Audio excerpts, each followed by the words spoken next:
of the martial law, and this trial will be held cannot be rectified by normal laws of the country. Therefore, martial law regulation has to be very severe. Because my time is very short, I want to rectify many things which can only be done with severe laws. And these laws will be applicable only to those people who deserve to be punished, not against innocent people. So I am sure it will be acclaimed. I raised a voice, everybody heaved a sigh of relief that some protector has come to save the nation. And what I did, how I captured power, it is a military tactics.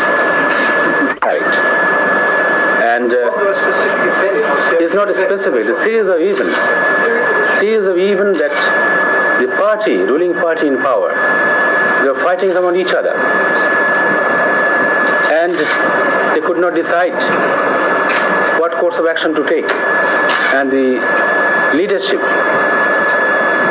I should say, I am sorry to say, that probably from leadership, no proper direction was coming from the leader of the country. And there was confusion in the minds of the people. Will be brought against former President Sardar? Any Charges be brought against? No.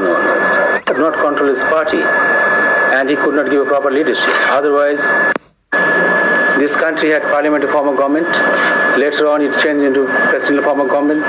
Again, we went to parliamentary system of government. Again, it turned into presidential form of government.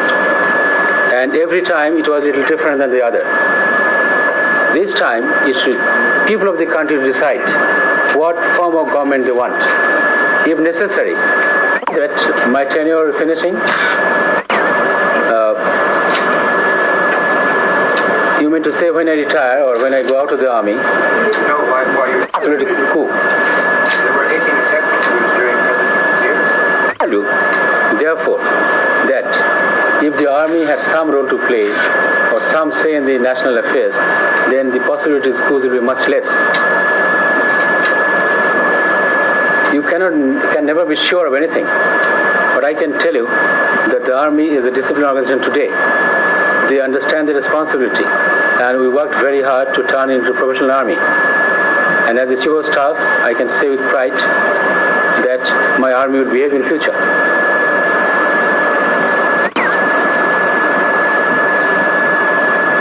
I told you earlier that I have no intention to become a politician in uniform.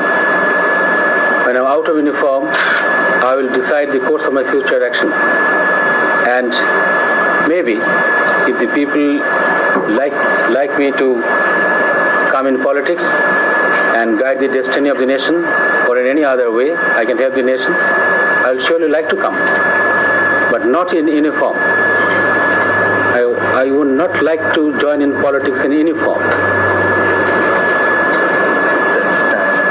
It's time or objectives given to the nation, if I can fulfill some of them, why not after 2 years? You said that you're presenting the representative country, and I'm sure they have that information, and they will have their attitude. They will take their attitude accordingly. That's what I said. If need be, we might send envoys to clear our position, explain the situation. I have no knowledge about it. I thought it's going to take place sometime middle of April. General, Difficult for me to tell you now, because my first number one point is fighting against corruption. Anybody against whom we find anything about corruption will not be spared. He may be anybody. So the figure might rise. Not very sure as yet.